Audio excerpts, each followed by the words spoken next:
Listen, bro, before I get started, I just want to let y'all know, bro, life is very precious, and we should try to cherish it to the best of our ability. Try to do the right thing, man. There's nothing more important than your freedom. It ain't nothing like, being able to go to the store when you want, being able to eat what you want. You ain't got nobody else telling you what time you gotta go in your room. You ain't got nobody watching you and all that type stuff. So being in prison and being incarcerated, there's nothing cool about it. It is extremely dangerous. I don't give a damn what you hear, what you see, people throwing up gang signs and who we got cell phones. I guarantee you, man, one of them had a choice to be home. That's what they would be. You know what I'm saying? So it's not what you think it is. It's very dangerous, and it will be in each and every one of our best interest to try to the best of our ability to stay away from that type of stuff. I was at a camp. There was this little dude named Ice. Let me tell you how people just do things and operate. I watched Ice go from a civilian. I talked to him a couple times because he was a little younger than me, not much younger, like 2-3 years younger than me. And he always would make a comment, but he'll put it in a joking manner as if he wanted to join a gang. And I do know people be playing and joking sometimes, but I think it be some truth in some jokes too. You know what I'm saying? Like I asked the girl once, how many kids you got? She said none. Then she said, no, I'm just playing. I got 5.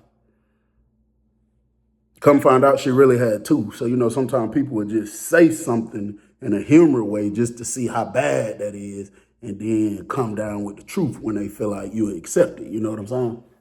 So, I used to always tell him, like, Ice, if I was you, I wouldn't do it, bro. But see, he was stressing to me about his time, that he had 12 years.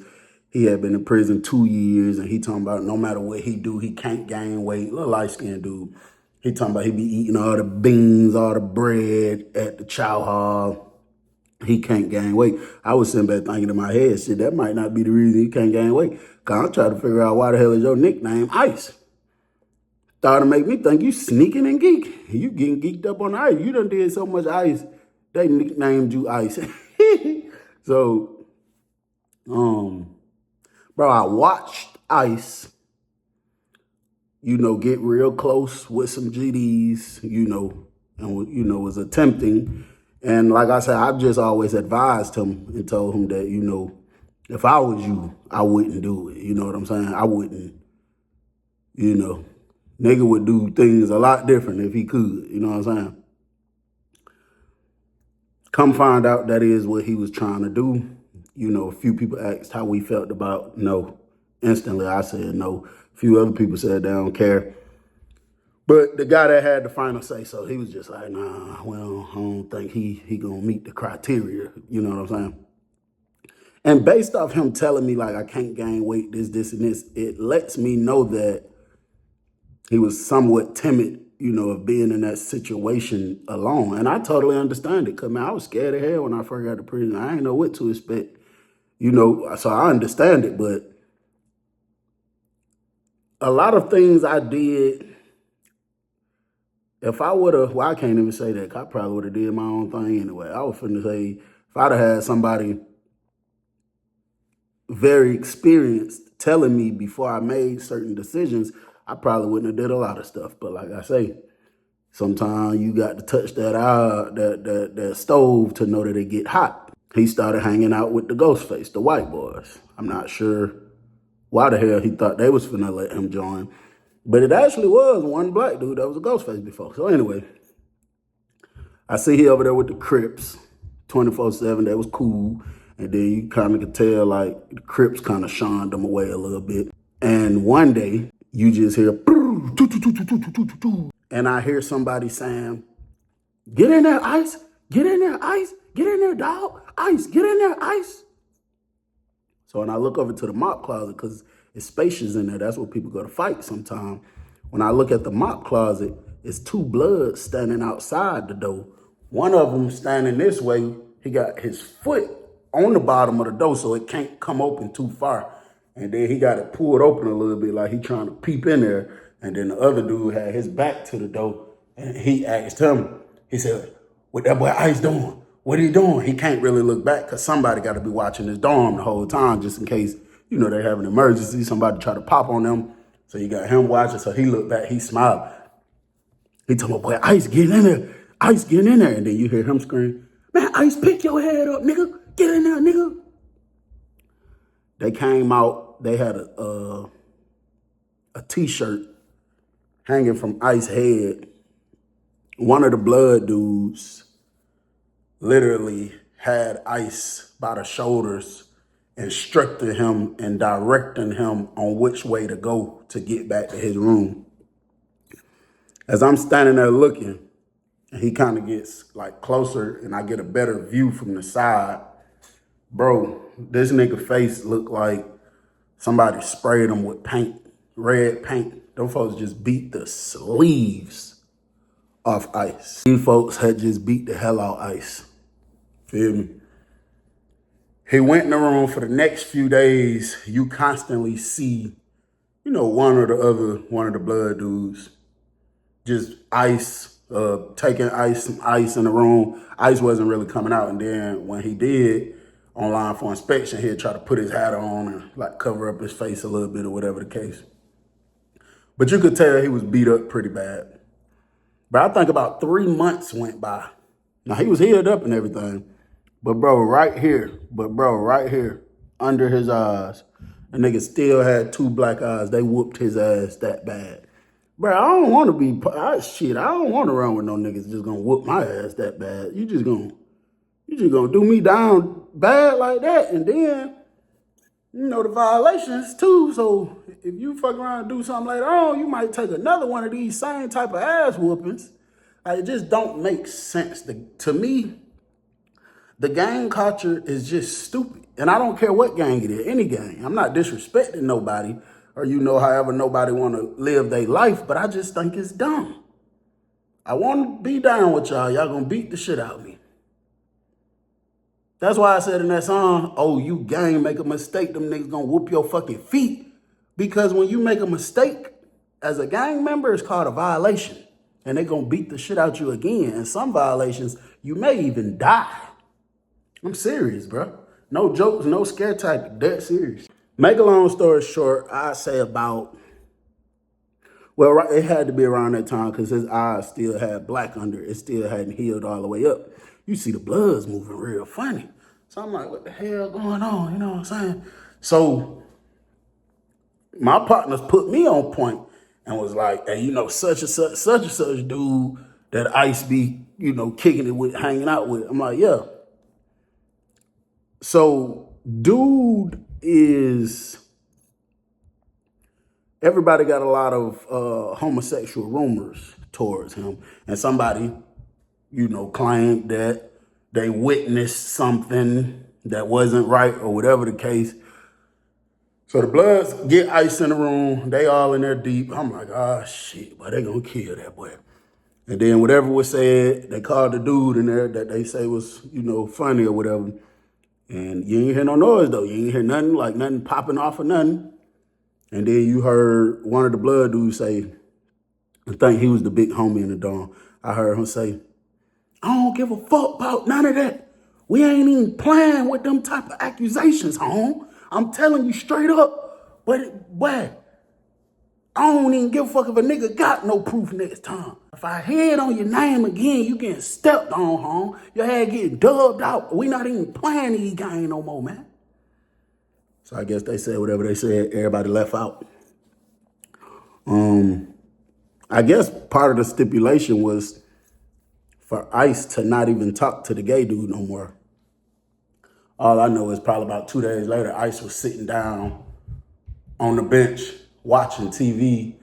The dude that everybody say is gay, he didn't really give off that vibe though. I don't know.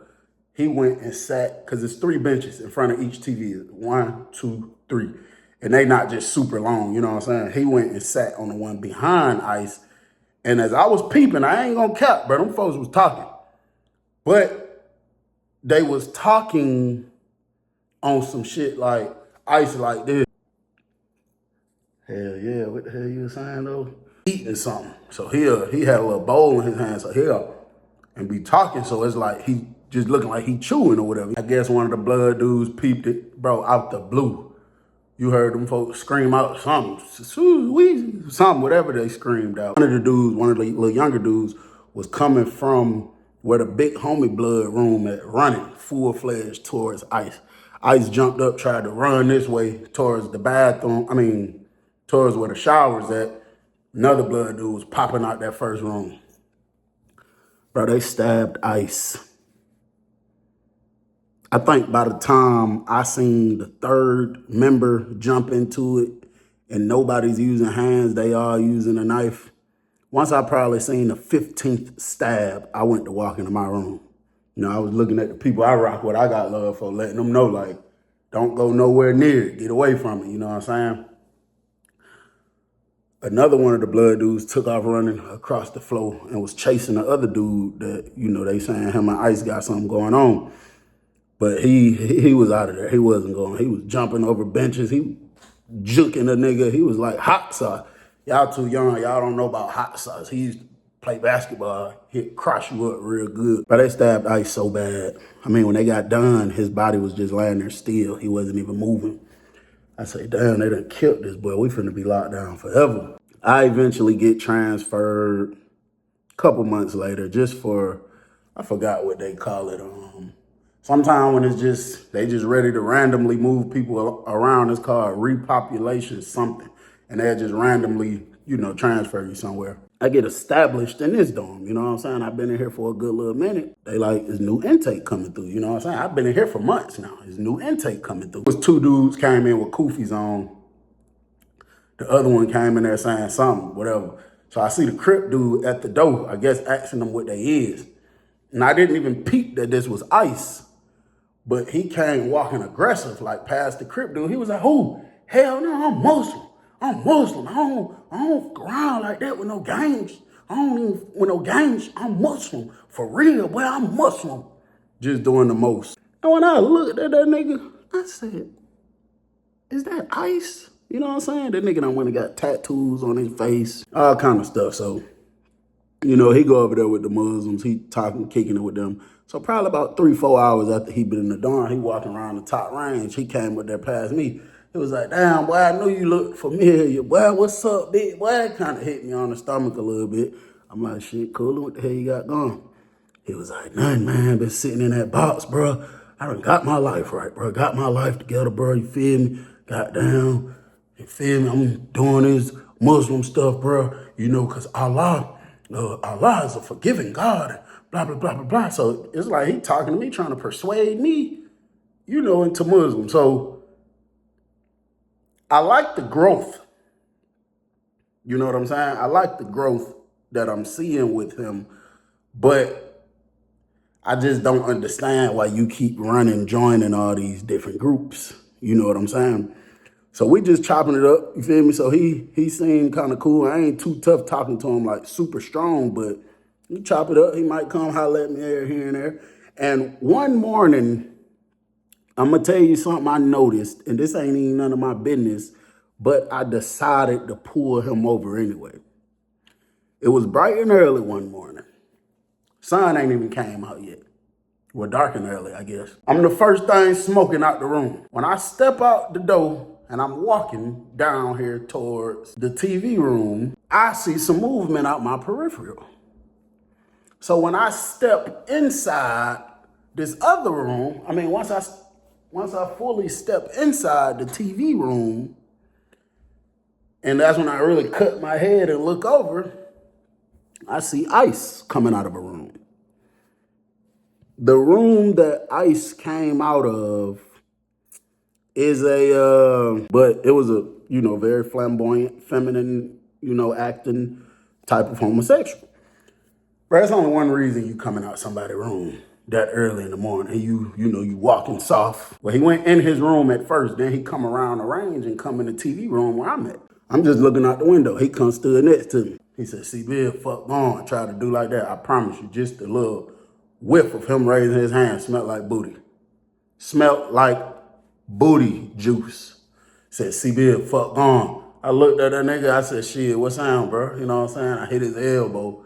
He like, shit, man, just cooling, man. Just woke up. You know what I'm saying? But I could tell his energy, nervous, keep looking at me, you know, trying to see if I'm going to say something. Hey, buddy, that ain't got nothing to do with me. You know what I'm saying? But I did offer him this one piece of advice.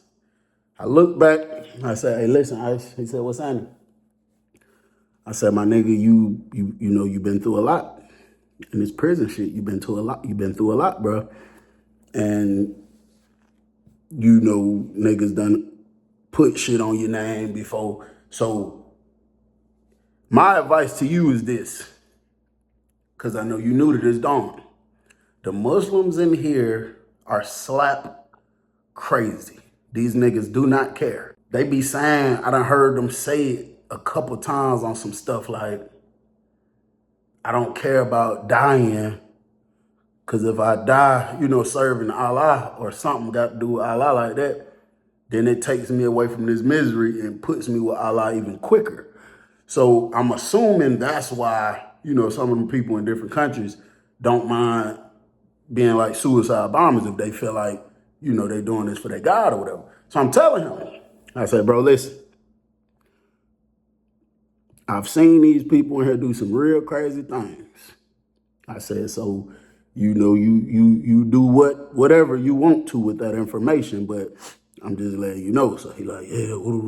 So now, over the next few days, I'm noticing the same type of movement that a lot of people say they noticed with him at the last prison with, you know, a certain type of person. And I'm just noticing he constantly making his way, walking past that room, and sometimes the door be cracked right when he walked by. And then as soon as he walked by and somebody else walking up, the door would pull up real quick. You know what I'm saying? Like a nigga just flashed him or something. Nigga had this, nigga had the door cracked, probably showed him a cheek or two, and then hurry up and pull the door back so couldn't nobody else see what was going on. Like they had a smooth operation going on. You know? And one day I'm standing on the range, and a dude named Big Nick, aka King Younts, he pull up on me. Ice was walking across the big floor. He said, yeah, man, they little fuck nigga there. Little fuck nigga make me, come on now. Niggas know who gonna get it done, ain't it? Niggas know King Yount will get it done. I'm like, what the hell he done did to you? Tell my man, a little fuck nigga owe me like $8, man. Nigga gonna tell me he might not have the money exactly on store day, you know what I'm saying? Because of this and this, and he got a debt, whoop, whoop, whoop. But then the little fuck nigga think I ain't noticed what was going on. I seen a little fuck nigga go down there and buy some food, because y'all know King Younts be stuttering. He say, I seen a fuck nigga go down there and buy some little food, and then he posted up. But I was out here watching the whole time. I watched the whole play. The nigga who he bought the food from, he take the food down there to the little gay nigga room, and then he double back. He done doubled down and came out with a smaller bag and took it to brother. He thought I ain't see the play. So the little fuck nigga really done cashed out and bought some food, and then had to go feed his girlfriend, I guess. And the little fuck nigga think I'm playing. But the little fuck nigga ain't got my money on store day. I might got to get it done. King Yount might get it done on his ass. And I just was like, damn, that's crazy. You know what I'm saying? Like, this nigga just be having shit going on, just stupid. You know what I'm saying? Right while we talking, one of the Muslim dudes pop out the room, say, they wasn't calling him Ice. The Muslims didn't call him Ice. They call him something like Amadullah, something. One of them Arabic type names. So he came upstairs. There was another one coming out the room. He had to walk past me and King Yount. King Yount staring him down. So as soon as he get over here, I hear the Muslim dude say, brother, you was gambling on a prayer rug? So he was like, what you say, Aki? He said, brother, you was gambling on a prayer rug? Why the brother just told me y'all was in there shooting dice and you was using the prayer rug to gamble? And he was like, you know, the dice roll different when it's, you feel me, if it's on the mat or if it's straight up on the floor. And he was like, brother, we don't do that. You not doing that. That's so disrespectful. That's so disrespectful, bro. You ain't even supposed to be gambling. You already know this. But especially don't use your prayer rug to gamble on, bro. Don't use your prayer rug, bro. You know, he was like, I apologize, blah, blah, blah, blah, blah. Then the Muslims kept saying little stuff to him because they supposed to pray 5 times a day.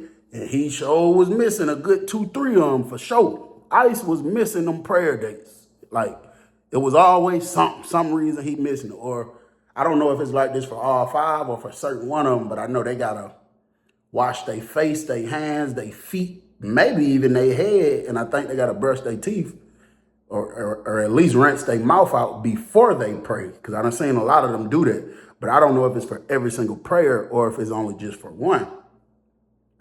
But it was situations they were saying he coming down there without, they could tell he ain't wash his hands or whatever. So one night, him and King Yamp get into it real big. This was the night of store day. They got into it real big. They were arguing. Ice was telling King Yamp, I'll bust you. You know what I'm saying? And the Muslims pushed him over, pulled him over real quick. So I guess they was just letting them know, like, we ain't doing that. You know what I'm saying? Like, big but cool people, you know what I'm saying? We don't do all this loud noise and all that type of stuff. So he was just telling him, like, I want my money, bro. You know what I'm saying? So bro was like, I got you. He was like, bro, I just watched you cash out and buy some food, bro. Like, don't make me do that now. Don't make me take it all the way there now. You know what I'm saying? And that was Big Nick's way of telling Ice, don't make me say it where I seen the food go first, who you split it with, you know what I'm saying? Just pay me my money. What it was, Ice didn't have it. He spent the money on the food. You already only get half. He probably split half of that with dude, left him with only a couple items. And shit, now Big Nick got away. It was storming real bad, bro. Storming real bad. Like the prison people was even telling us and considering that if it get a little worse, they may have to ship us to another camp because, it's getting dangerous. You got Ice and the dude that everybody know, they walking around, they busting laps around the dome. When all the power shut off, I say like maybe 5 seconds later, it cut back on. And it ain't like I was just watching Ice and trying to peep his every move, but it's just certain things you just catch, you know what I'm saying? When the power came back on, the area they was walking at, here's the entrance door to the TV room. They was walking this way. The lights went out. When the lights came back out, the dude, that's known homosexual, came straight out the TV room, just like that, pulling his pants up. I look this way, but I'm really looking with my peripheral like this just to see if Ice finna come out of there next, because I ain't see him. Where else could the nigga have went that fast? So I do like this, sure thing. Ice come out there next. He waited like 10 seconds for dude to walk off. He gonna come out there like this.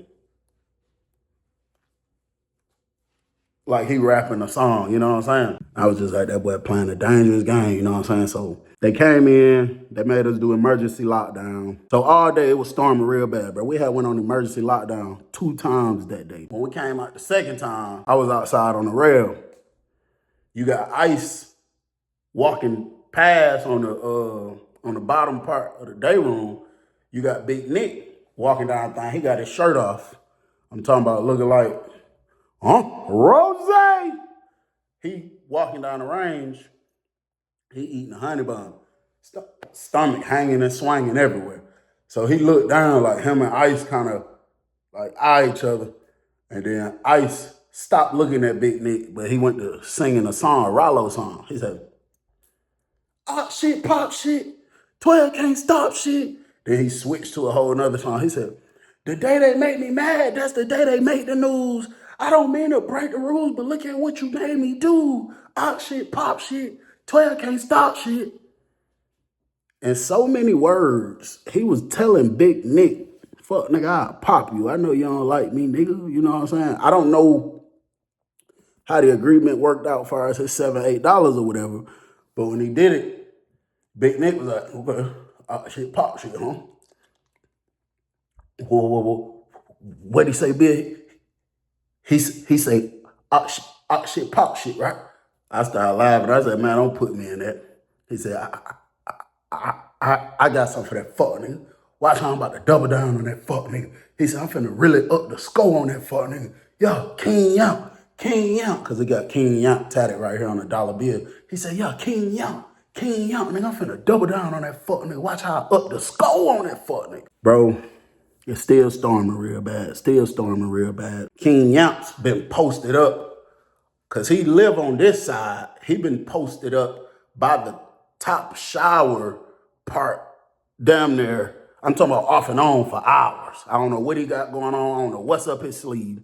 And then sometimes he'll walk down and then he'll post up right there. It's a little bench right here at the bottom of the steps. So when the folks come in and go to screen, because the power went out again. It went out, bro. It was out for like 2 minutes this time. You know what I'm saying? Like, you hear certain doors just shutting, then you hear people like, oh, shit, you know what I'm saying? Because if a nigga trying to pop you or something, and he watching you, and all the power go out, it could get you real quick and get up out of there. 12 won't know who did it, you know what I'm saying? So, I'm slick thinking, is Big Nick finna go pop Buddy? Because he down there in that area. I was like, but King Amp don't be doing no fighting with niggas. He just put hits out on people. You know what I'm saying? So the lights went out, bro, for like a good 2 minutes. Came back on. You could see 12, like, outside in the window going to different dorms and stuff. And then the lady in our booth beat on the glass and was like, everybody locked down. Everybody locked down. When I looked over there, I saw Big Nick walking into a room directly next to the gay dude room. Now, everybody knows certain doors in the dorm that don't lock all the way, or they can lock, but there's certain things you can do to pop them. Just some of them ain't fixed. This was one of them rooms. I'm like, what the hell he got going on? So then I looked at the room right next to his. It was already green lighted. The door was already locked. So when the police doing an emergency lockdown, because they got to come do an emergency count, they don't care if you in the right room or not. As long as this paper say it's 96 people in this dorm, as long as I go in here and count 96 bodies, I don't give a damn what room you in. That's how that works during an emergency. That's how that works during an emergency lockdown. We locked down. I had Rand grab me some ice real quick. We locked down. And I'll probably say, now the lights were going off and on, you know what I'm saying? Just throughout the night. But I ain't give a damn. I was getting ready to go to sleep. And the next thing you know, I hear somebody scream, they fucking. So I'm like, what the fuck? Me and my roommate jumped up, went to the door because all the lights was out. But when you look down from my room to the room where the little gay dude was at, you see a flashlight shining.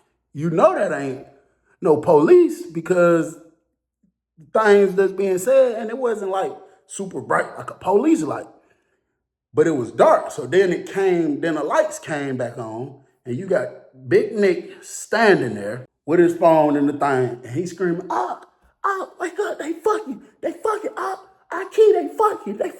You hear somebody arguing, saying something. I guess, Ice was in there arguing back and forth with him, telling him, like, don't try me like that, stop trying me like that, blah, blah, blah, blah, blah. Big Nick came up the steps. Now, you see him going to certain Muslim rooms. It's like 2, 3 in the morning, bro. Hitting on the door. Hey, get up, look, I done double down on the little fuck nigga. I set him up because I peeked the move. I saw what was going on. And as he gets closer and closer to my room, showing people whatever he was showing people, you know what I'm saying? And he was walking past my room. He stopped at my door. He said, Bill. I said, yeah. He said, look how I just double down.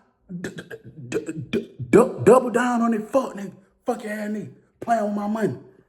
So when the video starts, you could see King Yamp got the phone like super close up on the vent. And you just hear moaning and groaning. And what Pete did is that? Scrambling and scraping. It was moaning, groaning, scrambling and scraping.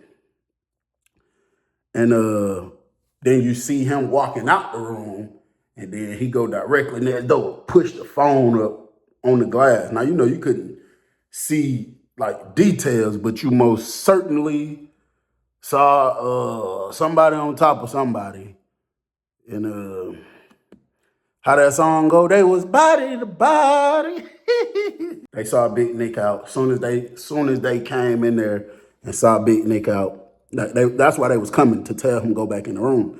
And you got Ice go to scream, he got a phone. He got a phone. He just came to my room. It's a phone in his pocket right now. He got a phone in his pocket right now, officer. He got a phone in his pocket. Trying to get Big Nick popped. So Big Nick go to walking quicker, getting in his room. He like, man, you got like fucked up. I ain't got no phone. And he said, officer, he got a phone. He got a phone, officer. And the officer said, hey, man, who that is making all that noise?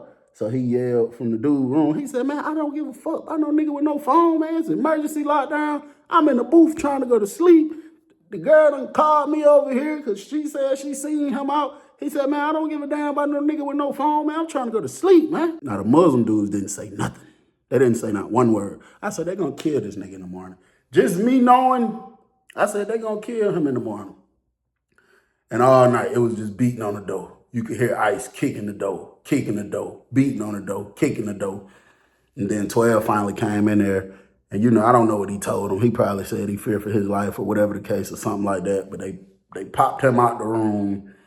They let him go upstairs, pack all his property. And by the time he was coming downstairs, the dude who room he was in shit, he was walking out with his property too. So I guess they both told him. And I think Ice stayed in the hole for probably about a year before he came back out. Nigga got out the hole, didn't have the kufi on no more. Nigga talking about some Jesus Christ is my savior and I done found myself. Blah, blah. I'm like, hey, man, hey, shit, I don't want to hear that. You know what I'm saying? But after, like, as long as he was in the hole, they didn't do nothing to him when he came back on the compound. But it's just crazy, bro, because it's just like, I mean, I don't know, bro. You know what I'm saying? I just feel like, you know, you do what you want to do. Why put yourself in a position that if doing what you want to do, there's a group of people that can seriously hurt you? I just think just try the best of your ability to not be in a position where you got to live by all these rules and stipulations and stuff, you know what I'm saying? But yeah, Ice was, I think Ice was on ice because he just would not stop. That nigga was a freaky sneaking geek. Yeah, I like this one. Yeah. What the fees? What the fees? What the fees?